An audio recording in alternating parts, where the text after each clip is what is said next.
你可曾想象，国宝熊猫与其饲养员之间能编织出怎样细腻的情感纽带？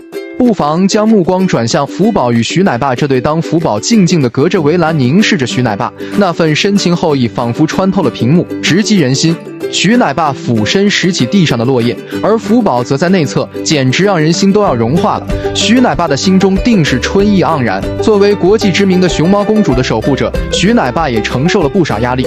福宝的居所若稍显单调，他会受到指责；若福宝出现假孕现象，若福宝身体稍有不适，作为一名普通的熊猫饲养员，徐奶爸肩上的重担可想而知。但他对闺女的爱却从未减少，他会亲自上山为福宝采摘最爱的竹子，会在他出门前细心叮咛，提醒他少调皮，多吃竹笋，多休息。一旦发现福宝有任何异常，他都会立即将他召回，仔细检查他的身体状况。